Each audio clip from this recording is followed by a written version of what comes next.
Hey guys, welcome back to the next episode of My Giant, where I get huge people to do stuff for me. In this episode, Adam George Fournier is going to be making us his original cocktail, the Banana Dance. But in reality, you know that you're in the educated Barfly. I just wanted to make a joke about how tall he is and how small I am. I will just be standing here awkwardly and going like this. Well, and I appreciate you practicing to get my name right for the first time around. Yeah, that's right. Because I want to say Adam George Fournier. Fournier. You're trying to get French, but not even getting close. It's like truly English. I'm like an American person who's butchering a French name and not just doing the American pronunciation. So we're in New Orleans. It is, what is it? Fournier. Fournier. The most American version. Anyway, so we're making the Banana Dance today, which as an original cocktail of mine. This drink is inspired by Josephine Baker, who was an American expat in the 1920s. She was a very famous performer and dancer in Paris, who Ernest Hemmingway once called the most striking woman he had ever met. But she was also a spy during World War II and helped smuggle out refugees from occupied territories, and was heavily involved in the American Civil Rights Movement of the 1960s. So there's a lot of complexity to her character, not just that very famous banana characteristic. So hopefully that's what we're recreating with this drink.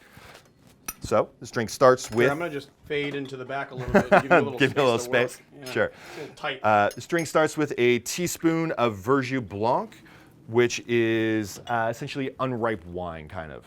Gives a nice acidity, helps counteract some of the heavier elements that come later. Also has a teaspoon of Nocino walnut liqueur, which adds a touch of that bittersweet. Then a ½ ounce of Dolin Blanc Vermouth. A ½ ounce of brown butter wash velvet Falernum. This is literally just a fat wash with brown butter.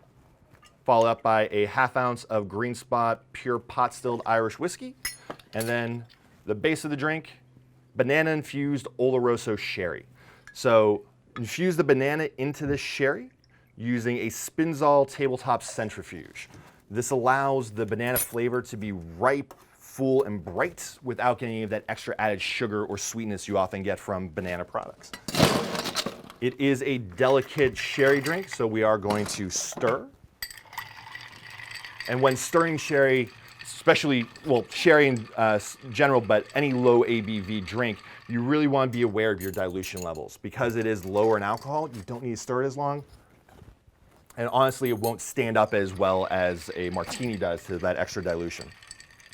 It does get strained and served up into a glass with a sexy chocolate stripe garnish. And there you go. You have one Banana Dance. All right. I'm very excited to taste this drink because I have the utmost respect for Adam here. And he uses, for me, there are those bartenders that use a lot of culinary ingredients. And then there are those bartenders who are really like interested in the classics and doing that. And Adam actually does both. And he's doing both in one cocktail. He's using a lot of technology, but he's also using those kind of classic ingredients and flavor profiles that match to create something. And I'm really excited about tasting this. So I'm just gonna... completely caught off guard by that nice compliment. Oh. I hope the I don't drink's even know good. what to say. I hope the drink's good. I hope so too. If it sucks, it's gonna really, really ruin things. All right, here we go.